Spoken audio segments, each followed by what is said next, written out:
Cristiano Ronaldo. Part 1. From Madeira to the top of the world. Dallas, June 30, 2026. Portugal has just been eliminated from the World Cup in the round of 16, 1-0 against Spain. And in the middle of the field, a 41-year-old man with 20 major titles, 8 Ballon d'Ors between nominations and wins, and a career any footballer would dream of having, collapses in tears. It is not a cry performed for the cameras. It is a cry that millions of people, even rival fans, instantly recognized as genuine, and that went viral within hours in every corner of the planet. The question this video wants to ask is not why he lost. It is why, after 20 years of being the best in the world, it still hurts him so much not to win.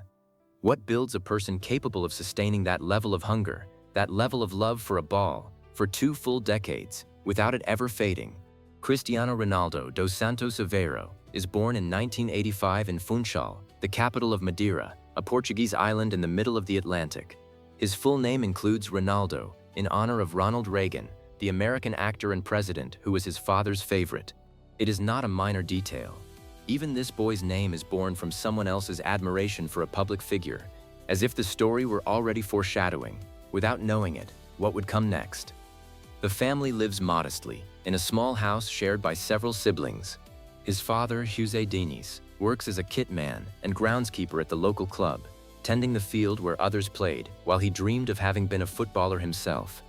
According to accounts the family would share years later, he struggled silently and for a long time with alcoholism, something that shaped Cristiano's childhood in a way rarely explored in the more celebratory biographies, and that ultimately took him too soon, in 2005, when Cristiano was only 20 years old and just beginning to establish himself as a star in England.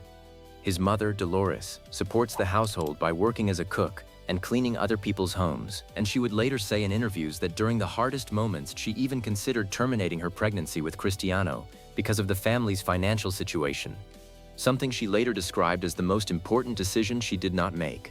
They share limited space, without luxuries, in a neighborhood where street football is, as in so many other stories this channel has told, the only place a boy can feel completely free. At 12 years old, Cristiano leaves Madeira to join Sporting Lisbon's academy, more than 900 kilometers away from his family. He moves alone, without his parents, to live in the academy residence, sharing a room with players older than him. Teammates from that time remember him crying at night, missing his home, his island, his people, to the point that on more than one occasion he considered returning to Madeira and abandoning his football dream entirely. It is the same early separation this channel has already narrated in the stories of Messi and Yamal, a teenager far from everything familiar, holding on only to the certainty that football is worth that price. But there is a chapter of this story that is almost never told with the detail it deserves. At 15, Sporting's doctors detect that Cristiano has tachycardia, a heart arrhythmia that in some cases can be extremely serious, and that, in the worst scenario, would have meant the absolute end of any sports career. For any teenager who has placed his entire identity on becoming a footballer, this news is equivalent to a sentence. There is a real possibility that the heart that sustains him could also be the one that closes the door on the only future he ever imagined. He undergoes laser surgery to correct the problem, a relatively simple procedure, but one that at that moment, for a 15-year-old boy far from his family, is experienced with enormous anxiety. The operation goes well, and he returns to training just days later, but brushing so closely against the possibility of losing everything, just when he was beginning to dream the biggest, is psychologically an experience that leaves a mark. When someone is about to lose what they love most, and then gets it back, their relationship with that thing changes forever. It stops being taken for granted. In 2003, Manchester United's first team plays a pre-season friendly against Sporting Lisbon to inaugurate the Portuguese club's new stadium. Cristiano, 18 years old, plays one of the matches of his life, repeatedly beating United's defenders. At the end of the game, it is United's own players, Rio Ferdinand, Roy Keane, Ryan Giggs, who approach coach Alex Ferguson and insist that he must sign him immediately. Ferguson, who had already been following him, completes the signing that very night, something practically unprecedented for a club of that magnitude, signing a nearly unknown teenager at the direct insistence of the squad itself. What follows is one of the most studied transformations in modern football. The Cristiano who arrives in Manchester is a winger full of flashy dribbles and spectacular individual plays that are often ineffective. He dribbles too much, finishes too little, and some veteran teammates even tell him in the locker room to be less individualistic. Ferguson, with the patience of someone who had already shaped entire generations of players, does not ask him to stop being spectacular. He asks him to also be effective. And here appears the psychological trait that ends up defining the rest of his career. A capacity for self-discipline and work that his own teammates describe as almost inhuman. He arrives first at training. He stays after everyone else has left, practicing finishes, headers, free kicks, over and over, until the body memorizes the movement without needing to think about it. This transformation connects with a central concept in the psychology of skill development, the growth mindset, popularized by psychologist Carol Dweck, which distinguishes between those who believe talent is fixed and those who believe it can be built through deliberate and sustained effort. Cristiano, from a very young age, seems to operate exclusively under the second model.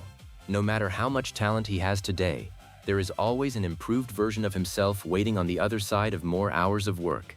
And that belief, sustained for 20 years without pause, is what allows him, at 41 years old, to remain an elite footballer competing against rivals 20 years younger, something virtually unprecedented in the history of the sport.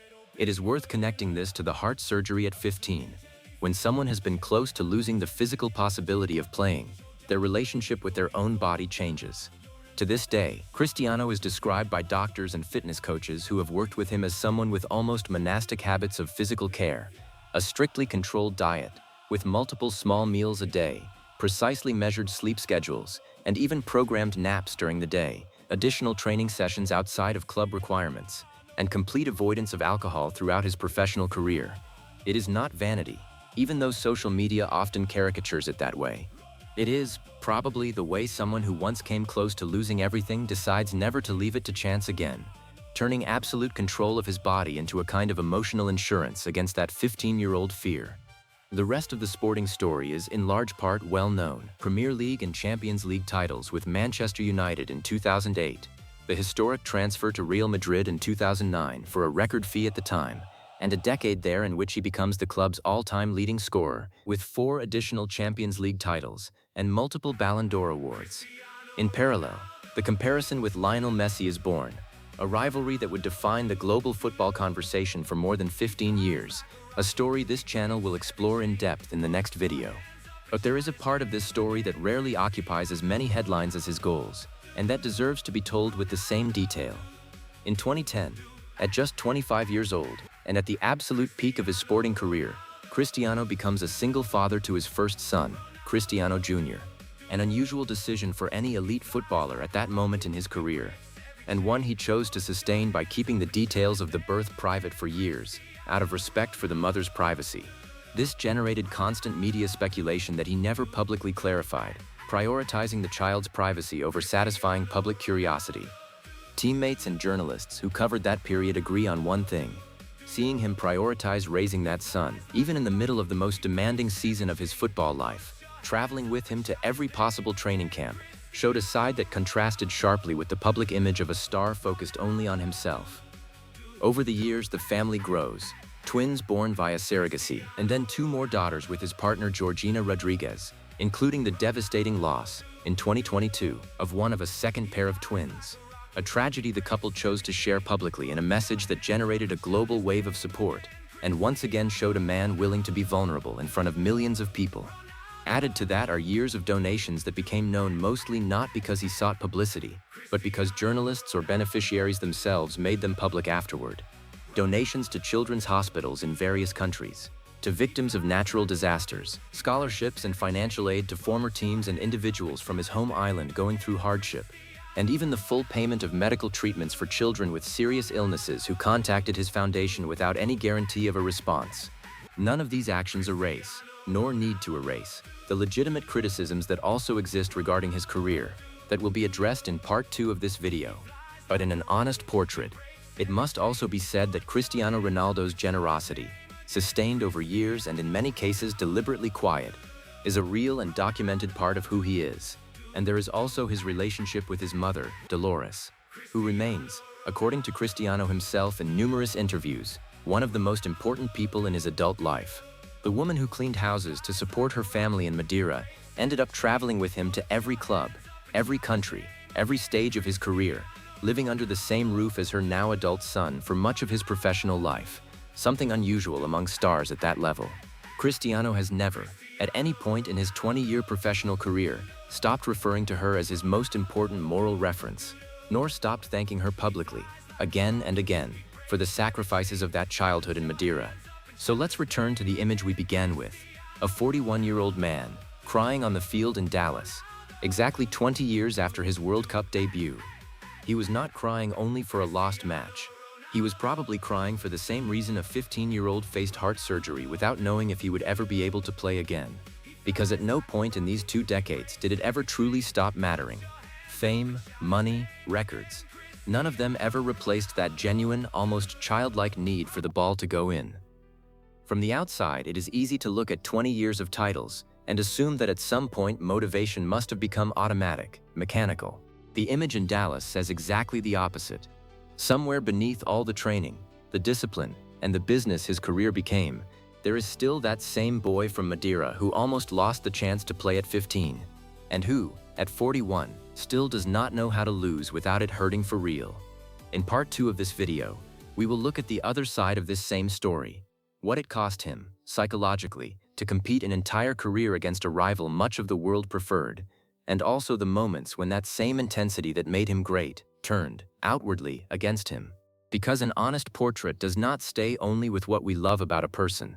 It stays with both things at once. If you're interested in this way of looking at sports and the mind, subscribe to the channel. See you in part 2.